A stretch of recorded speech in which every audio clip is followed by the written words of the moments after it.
Welcome to the Teaching Mindfulness Summit. I'm John McAdams, and I'm here with Reverend Dr. Michael Christie. Welcome, Michael. Thank you, John. Good to be here. Yeah, it's good to have you with us. I'd like to begin by reading people your bio. Reverend Dr. Michael Christie is trained in several transformational modalities that help and support those who seek to be resourceful in dealing with a variety of life experiences that can be dysregulating.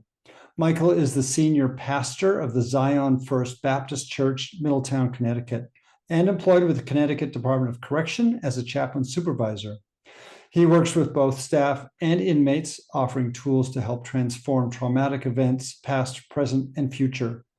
Michael received his doctorate degree at Hartford Seminary with a study emphasis on new technology and community outreach. Dr. Christie is a certified mindfulness meditation instructor and a member of the International Mindfulness Teachers Association. He is a passionate in teaching mindfulness to faith communities. He is also trained in several modalities: emotional freedom technique, internal family systems, nonviolent communication or compassionate communication, heart math, and is a neuro-linguistic programming master practitioner. Dr. Christie works with individuals and groups desiring a trauma-informed view to the populations they serve. He offers coaching and training to individuals, nonprofits, schools, and corporations on a variety of transformational topics.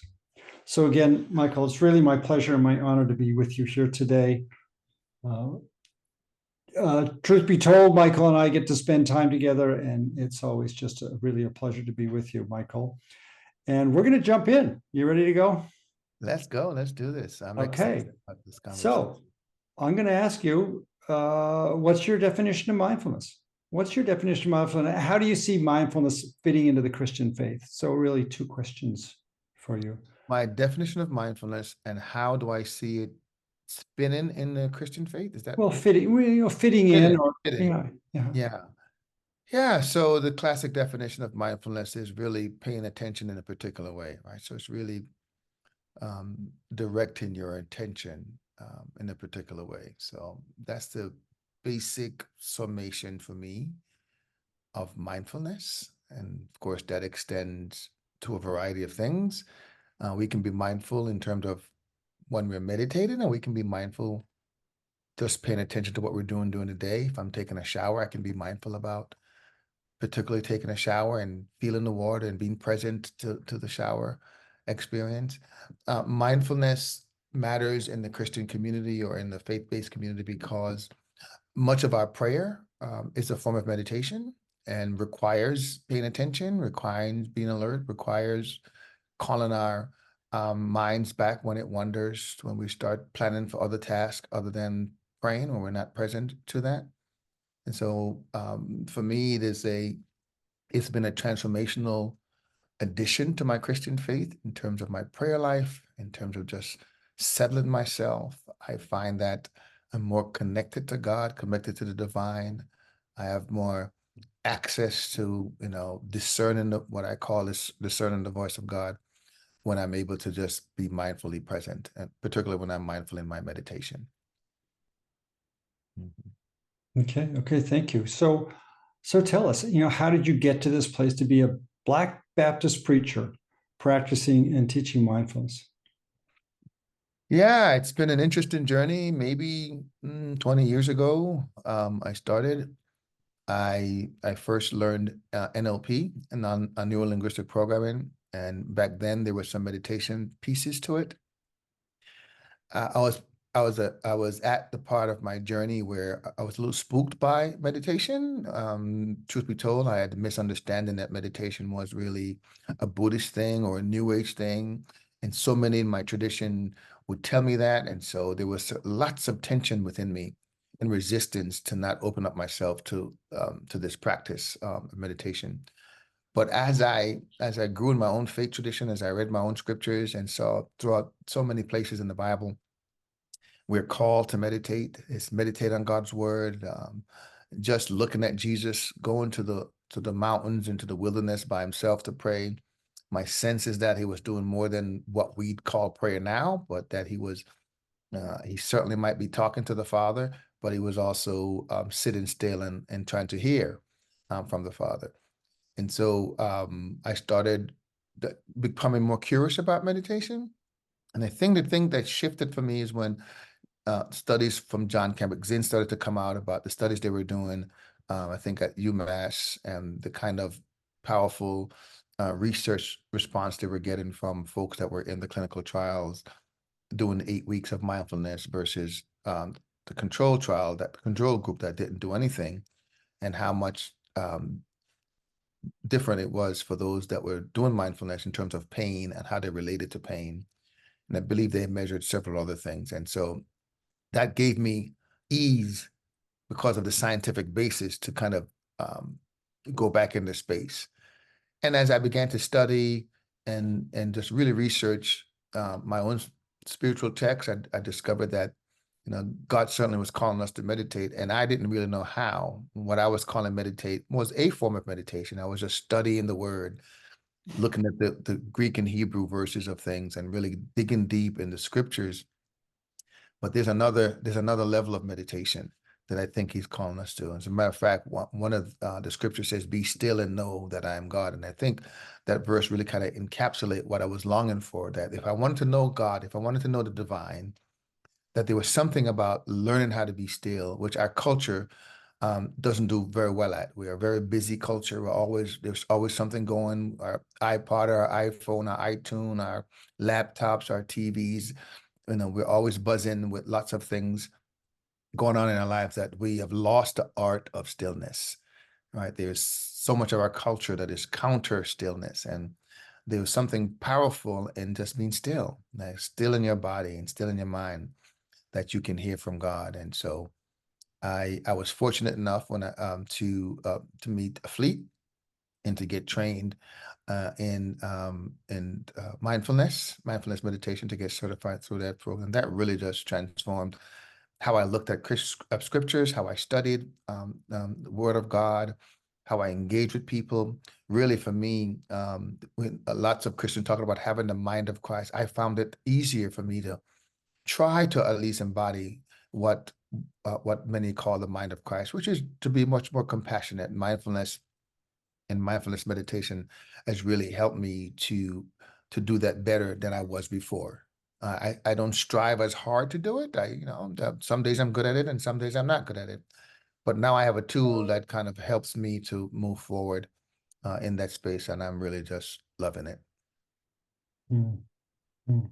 Great, that was a lot. Thank you. Thank you so much. And so I mentioned that you and I are able to spend time together. We were together at a conference for the American Corrections Association. We had gone together into the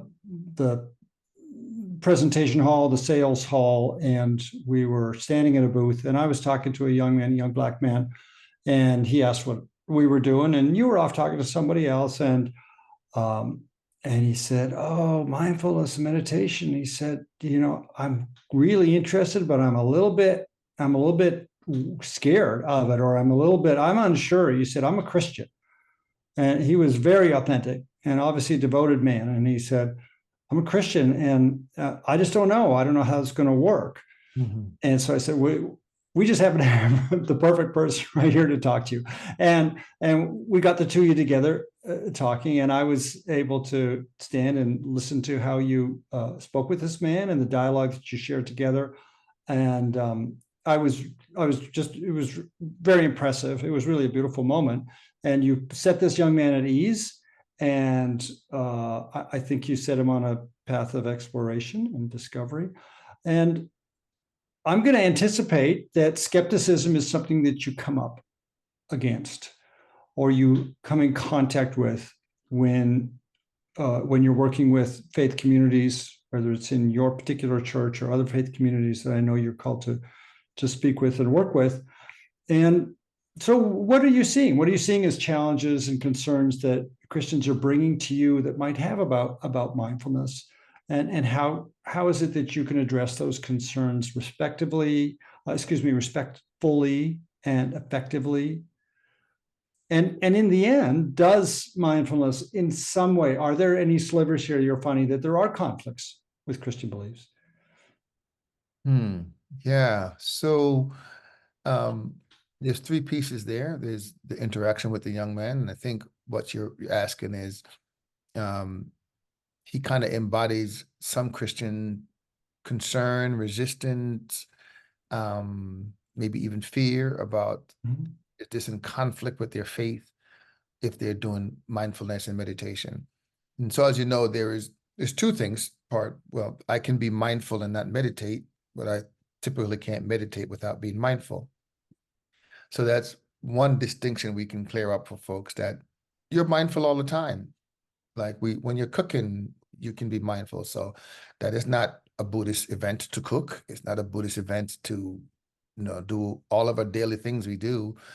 And so, unfortunately, there was this understanding from many church leaders that when the Eastern practices were coming to the country, there was some resistance, some anxiety about what that might mean for the church.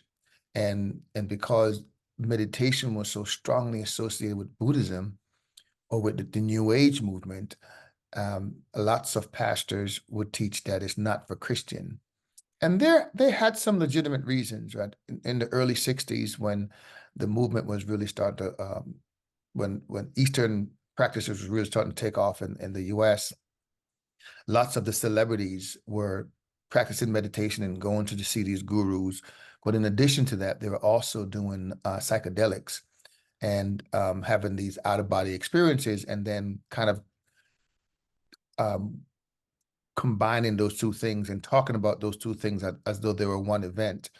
And so when the church heard that, they kind of threw the baby with the bathwater out. They said, well, we don't want to have our folks doing psychedelics, and we don't want them having out-of-body experiences, and that must be what meditation is about. And so we are strongly against meditation.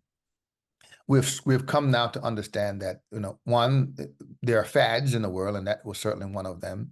And we also know that that is not the essence of meditation. While there are certain meditations who might promote trying to have these out-of-bodies experience, most meditation, that's not the case, right? It's really just about centering yourself, calming your nervous system and down. And we have historical support in the Christian faith. The early church fathers, the monks, the Franciscans, and some of the Catholics in the early church years were meditators. We had lots of the Catholic traditions that were going into the mountains and just separate themselves, meditating and praying, and that's all they did. So meditation and prayer is not foreign to the Christian faith. It just got misunderstood or confused during that period during the 60s.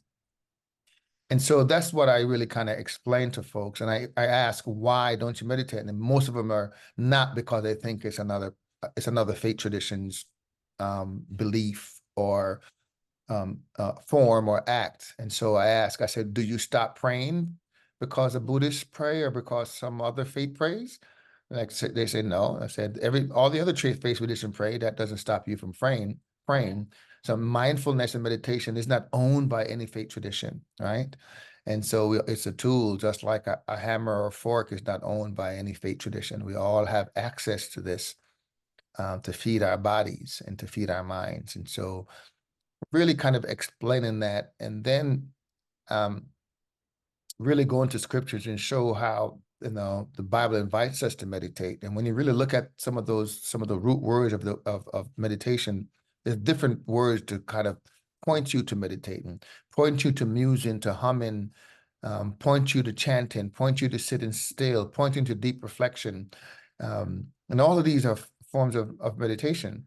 And when you experience, it's nothing like having an experience, an encounter with meditation. And if you're a person that is trying to really get to grow in your own faith tradition and to get closer to God, then there is no better way to do it than to learn to be still.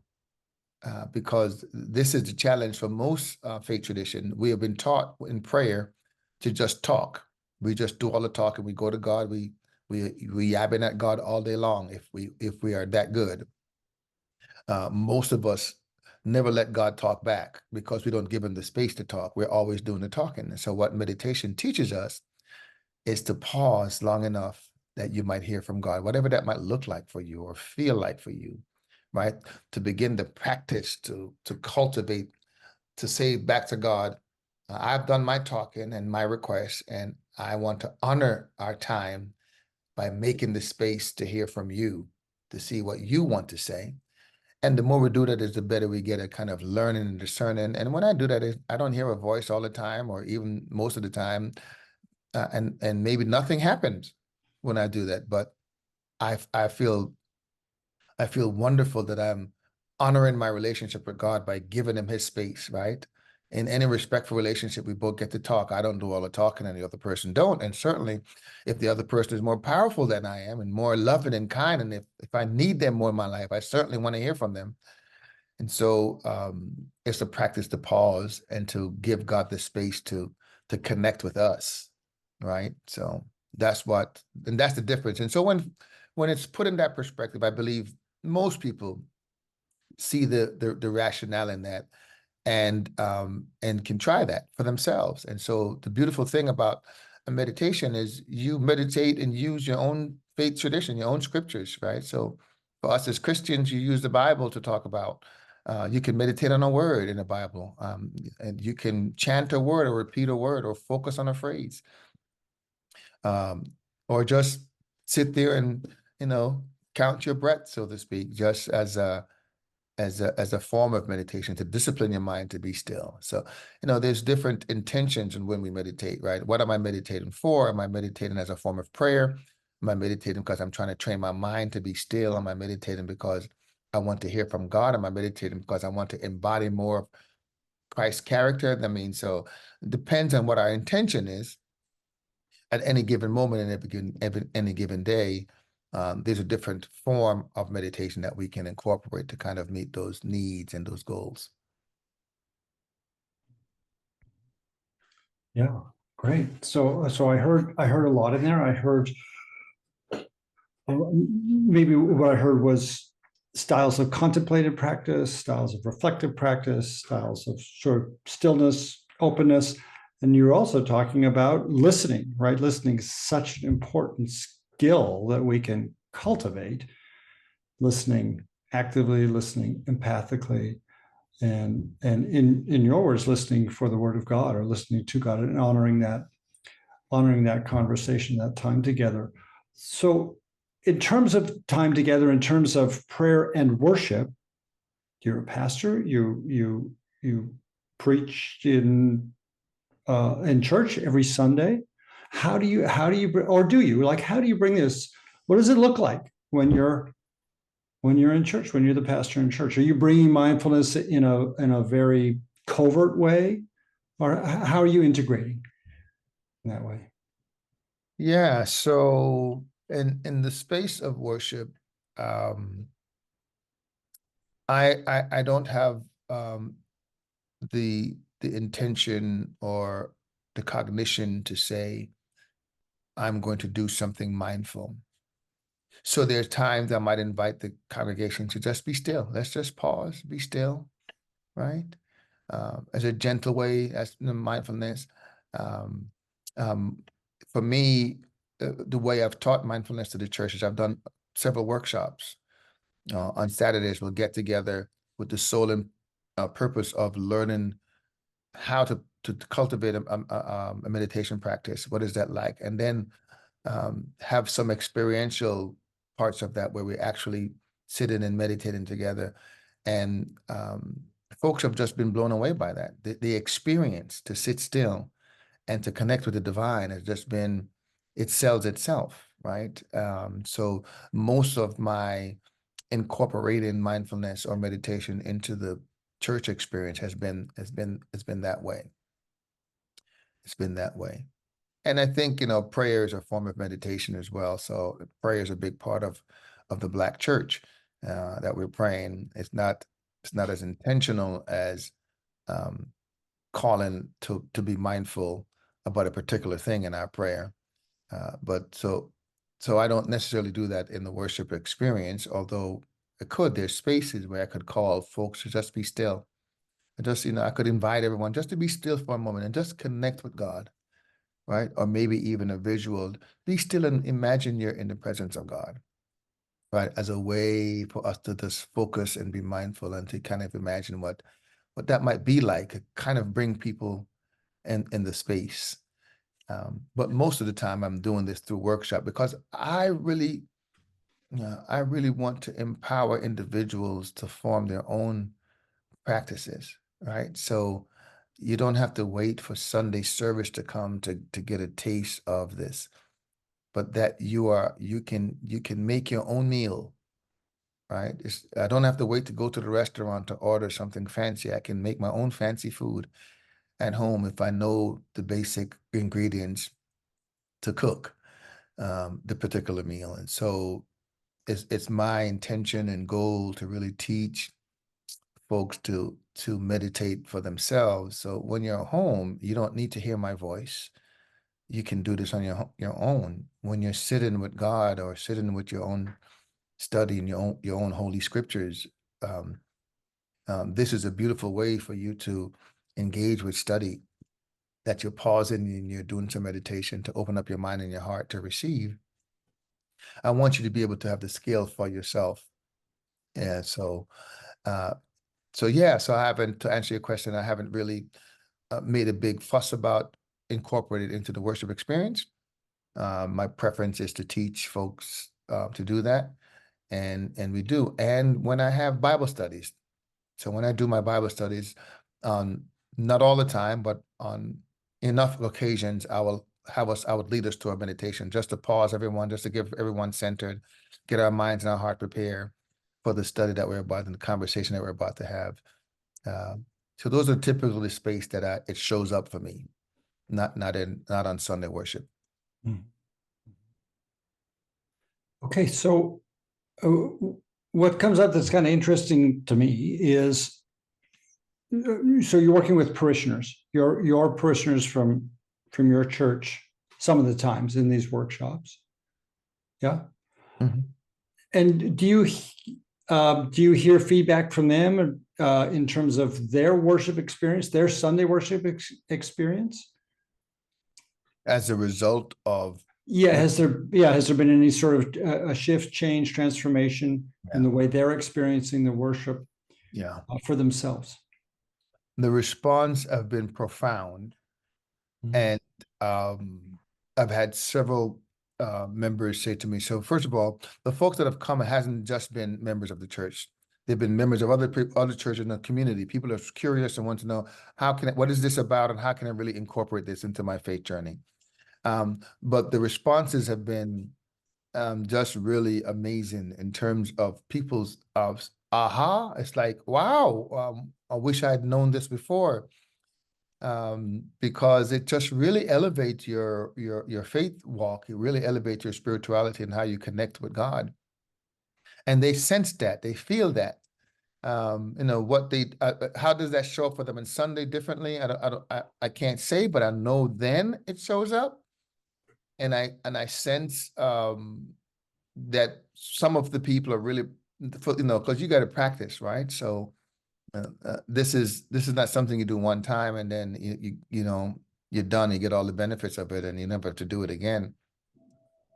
So for those that are consistent in practicing and doing it just like they would pray every day, right? Meditation is like spiritual hygiene as well as mental hygiene. And so the more I do it, is the more that shows up for me on Sunday. And not just on Sunday, shows up for me every day in terms of my willingness to let things go, my willingness to be more compassionate to myself and to others. Just my willingness to live with more gratitude. I mean, all these things show up for different people in different ways. But practicing it, especially if you're practicing it in a way that you're embodying your faith tradition, it will show up in your life much more than if you don't. That's been my experience. That's been the experience I've witnessed in other people that I've coached and talked to and trained, and from the workshops that I've done, from the feedback I've gotten. That is overwhelmingly the response that I'm getting from folks. I have not had someone who have said this has been a bad experience for them. Now there are folks that that struggle with meditation because they have some trauma in their history, and so sitting still and kind of doing that is difficult. So they need more guidance. They need someone with more experience to kind of walk them through what is happening. But for the most part, if you don't have any significant severe trauma history and you're able to sit, they're sleeping better, they're praying better. It's just really it's every aspect of their faith and their spirituality improves through mindfulness and through meditation. That's really exciting. That's really exciting. So really a vehicle to transform their life. Mm-hmm. Yeah. Beautiful. So this is a summit about actually teaching mindfulness, and I would think a good portion of our population, our audience here, are going to be very, very possibly teaching mindfulness to Christians. So I'm a volunteer chaplain, and I've often taught mindfulness to groups that will have a whole number of different faiths, different denominations within Christianity, and and we'll have pagans, and we'll have all kinds of folks, and folks who are Islamic. And so, can you give us some nuts and bolts? How do you literally approach teaching mindfulness to, like, somebody who's new, somebody who's curious? They've shown up. Maybe you can talk about what you do in prison, or when you put up a poster, or however you advertise to get your folks into your workshops. Like, what are the first sort of nuts and bolts? How do you step people into it and walk them through? Yeah, so I have an advantage being a chaplain, right? Being a staff chaplain, I have equity with the inmates, with the folks that are incarcerated. So my invitation means something because of that, compared to if you don't have that. But now the population, the eyes are being open about mindfulness and meditation, and there's lots of curiosity about that. And people want to see, will this help them will this benefit them? And if you're able to really just talk about some of the wellness benefit, the health benefit, you're able to sleep better, you're able to lower your blood pressure, you're able to focus more, you're able to be more in touch with yourself. Even if we don't get spiritual, and you kind of lay, here are what the research is saying happens to your mind and body when you do this. And then you, on top of that, you get the benefit of the spiritual benefit. So those will be the selling points that I would say. I would really kind of lay things out for folks, what the kind of earthly benefit that you get from it, so to speak. And I also talk about the spiritual benefit. For those that want to, deepen their faith, for those that want to discern the voice of God better, for those that want to really kind of build more empathy and capacity in their empathy and compassion in their life, in terms on the spiritual level, for those that want to really understand what does the Bible mean when it says meditate, right? Meditate on God's words. Those would be some of the things that I would put on a flyer to help those that are curious, or to help those that are unsure or on the fence. Or you can even put, hey, myths and truths about meditations for Christians. Like this, something as simple as that. So folks can come and get your questions answered, and have folks come and just being able to ask their questions, ask the stuff that they're concerned about, that they're worried about, that they're fearful about, ask where they see the conflict for them, with integrating this practice into their lives. And if you're able to answer that, and it makes sense to folks, then they'll be happy to try it. And on top of all of that, to do something experiential, right, before you leave, to actually do something that is not way out there for folks, but something where they can incorporate their own faith tradition. And if you're of the same faith tradition, that you're able to do that, to guide somebody to do that, using scriptures, using the Holy Scriptures. It could just be using the name of Jesus. There's a plethora of ways you can go, right?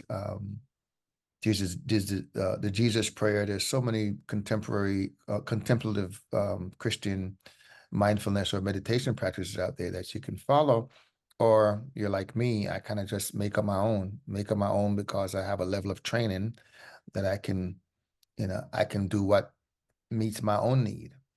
And so that's a wonderful thing that I enjoy about having the knowledge and information about teaching mindfulness, understanding mindfulness. I'm able to construct something that fits my own need in any moment.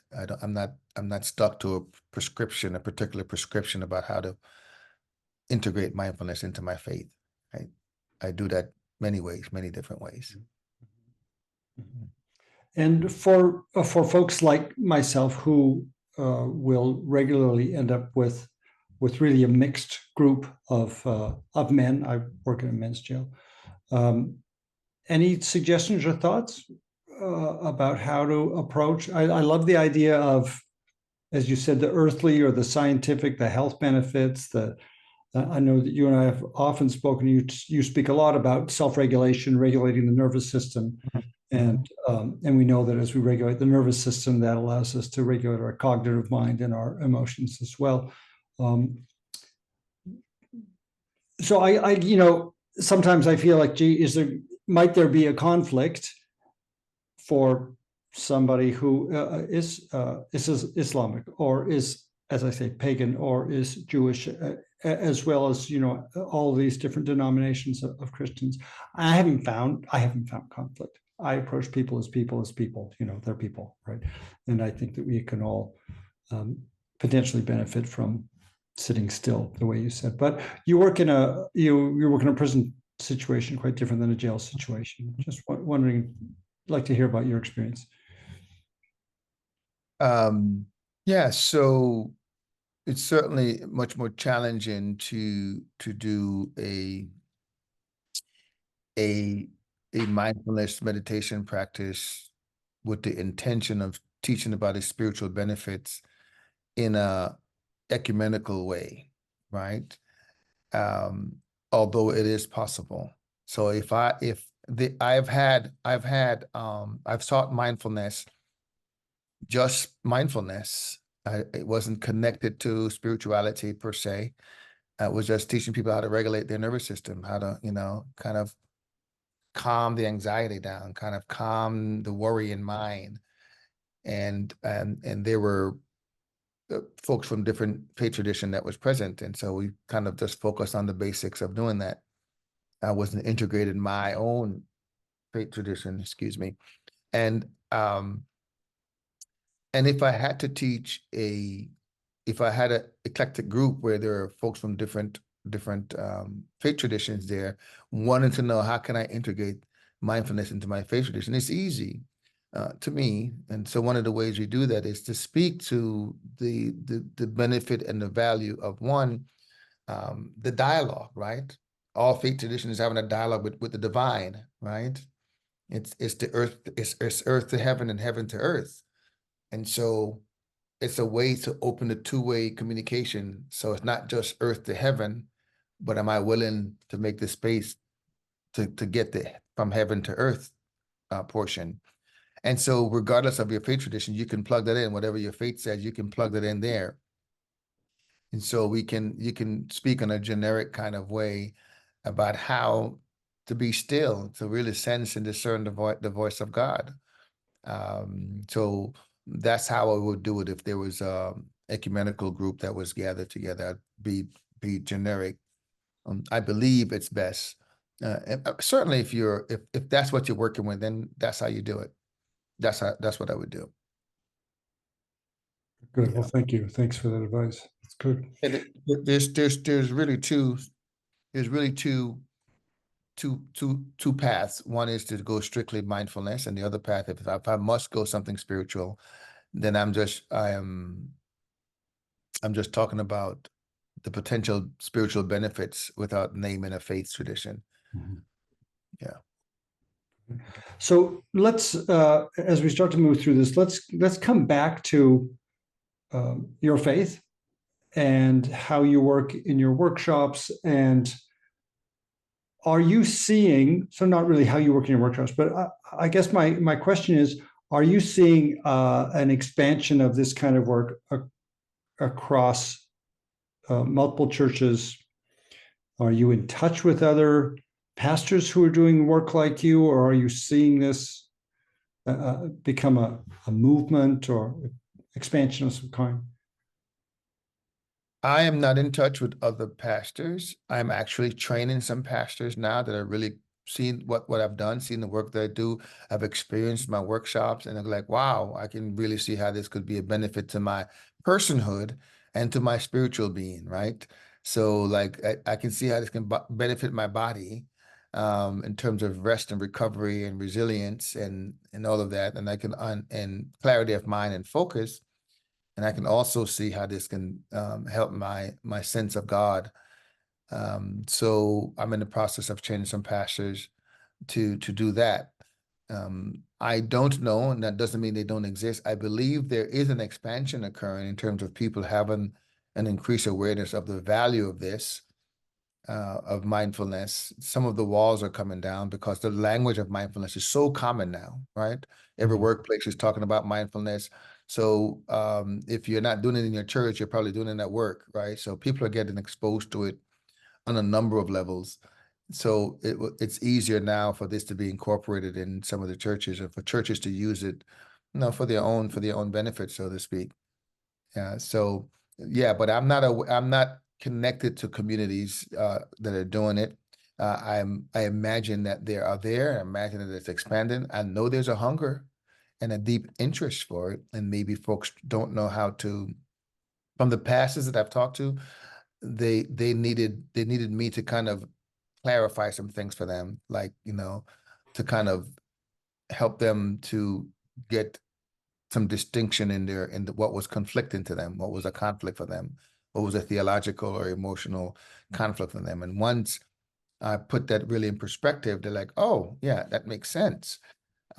They can see it is not in conflict nowhere. If anything, I think Christians have been robbed from this powerful spiritual tool called meditation. We've because our forefathers did it. So I'm not sure today why we've decided that all of a sudden it's no good, and it's been a horrible thing that has happened to the faith community. And I think I'm celebrating the moment when we bring it back so we can connect deeper with God. And if we connect deeper with God, we're also going to connect deeper with each other, right? There's more compassion to go out when we go up. So, yeah. So in our audience, we're going to anticipate that there are going to be a number of individuals who are devoted and really their faith is foundational to who they are, and they may want to follow in your footsteps or find some way to take their first steps and move into this kind of work. What would be your suggestions, recommendation? Yeah, so definitely I would get some training, and training is training. I wouldn't worry about if it's a Buddhist teacher or some other professor that is teaching it. I go to college. I have no idea what that guy's faith tradition is when he's teaching me math. It could be a Buddhist, a Muslim, it could be anything, right? Math is math. Doesn't matter who the teacher is. And of course, there are some schools that are uh, that's going to be more palatable for Christians than others. And so I think taking something like the Engaged Mindfulness Institute, what the Engaged Mindfulness Institute offer in terms of training, and there's lots of stuff on YouTube if you didn't want to get fully trained, that can give you some basic foundations to lay down about practicing, developing a meditation practice. But if you wanted to do what I do, I would say that training is important. What I appreciated about the training was I was dabbling in meditation before I was doing it, but going to the training for that length of time really shift my neurobiology into becoming more disciplined in sitting and in practicing meditation. And I began to see the benefits of doing that I was not seeing before when I was on my own just trying to figure it out. and then your level of confidence in yourself. So part of what would happen for me and for a lot of meditators or new meditators, we question, am I doing this right? We have all kind of thoughts in our head while we're trying to meditate. And you kind of learn from being trained that, one, stop running the narrative in your head about right or wrong if you're doing it right, but to just learn how to be still, to learn how to be still with the breath or whatever the object of your attention is, to just be still with that and let that literally reprogram your mind and reprogram our nervous system to stillness. So I'm not sure if I answered your question. Well, I think so. I think the idea of getting trained and finding, there are a lot of places you can go out and get some level of training as a mindfulness facilitator, mindfulness teacher. There are, there's weekend opportunities, there's 1 week opportunities, there's a number of different ways. But I know that you did a very thorough training with Engaged Mindfulness Institute. I've done the same training, and I found it very beneficial, transformative for myself and for my work as a mindfulness teacher.